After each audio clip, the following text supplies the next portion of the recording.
Okay, we've got a new RF lens from Canon to check out. It's this one here. This is the 16 to 28mm f2.8, and it actually shares an enormous amount in common with the recent release of the 28 to 70mm f2.8 as well. Obviously, both f2.8 lenses, slightly different focal lengths to what you might traditionally expect, right? This is a 16 to 28 rather than a 16 to 35, but it does have that nice fast aperture. And what this lens offers in particular is a more affordable way to get that fast aperture wide-angle zoom, which I think is really, really useful. And actually, if you pair it up with this lens, you have two small, lightweight lenses that cover 16 all the way to 70mm, all at f2.8, that is a way more affordable way of doing that. And a little bit like that other lens, Canon are basically, it seems,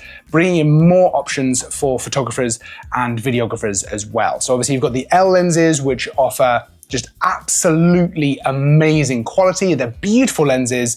They're incredible, actually. You've got f4 lenses, you've got kit lenses, but if you do want that fast aperture at a slightly more affordable price, you don't have to go third party. You can go for something like this, 16 to 28mm. You just sacrifice the focal range at the kind of end of that. But again, if you pair it up with this, you actually get that whole range with these two lenses. Now, they share more than that in common, actually. As you can see, they are about the same size, and they're a similar weight, not quite exactly the same. I can feel it in my hands, there's a slight difference, but they are very, very similar in weight, which is really impressive because it means they just fit incredibly nicely into a workflow. If you want to swap them over, whether that be in video or photo, it means they feel very similar in the hand, they feel very similar on the front of the camera, which is great. And if they are a part of a larger rig or setup or a gimbal or something like that, they're much easier to swap in and out like that, which again is incredibly useful because these are certainly two focal ranges that you would use in conjunction with one another. Now, the actual optical quality of this as well is really nice. The f2.8 aperture just allows you to gather more light, which is great, especially with the weather we've had recently, where it is a bit darker.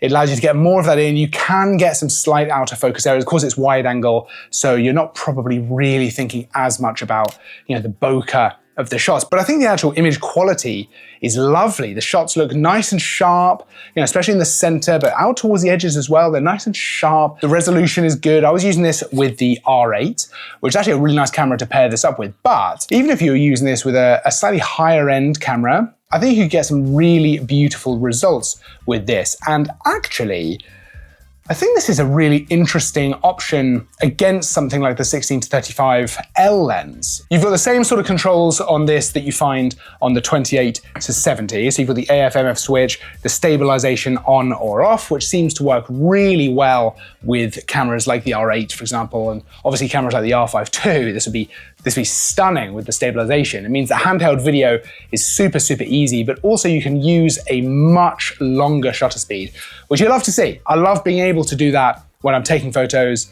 It just makes your life a lot easier. And again, allows you to get more light in if you do want to shoot a little bit later into the day. I know I touched on it just before as well, but I'm absolutely loving the size of these lenses as well. It's very, very light. This is absolutely the kind of lens you can just walk around with on the front of the camera, not have to worry about popping it back in the bag. So easy to just take out and about, which is great. And I just love that Canon are adding in more options for the lenses that you might want to go for, right? So whether you want to go for that high-end, best of the best L lens quality, or whether you want to actually save a bit of money, still get some really beautiful image quality, I think this is a great alternative to that, to be honest. If you're a professional who is shooting consistently for money, you might want to go for that L lens. You might want to really maximize what you can do with the lens, right? If you're not, if you're semi-pro, if you're just doing it for the love of photography, or even if you are doing it here and there for a bit of money or something like that, I think this is still a fantastic option as a wide-angle lens. I could absolutely see someone like myself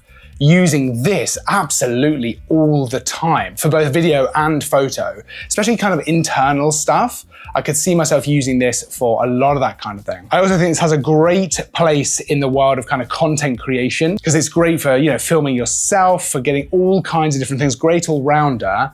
Again, just at a bit more of an affordable price, but still keeping it within the kind of Canon ecosystem. So not necessarily having to go third party. I'll be honest, there's a lot to love about this lens. And like I say, in conjunction with this, I'm loving the way that Canon are handling the RF ecosystem. Just lots of options because we all shoot slightly differently, right? And that means there are different lenses for different people. Do the same kind of job, but at different price points, sacrificing certain things, different compromises.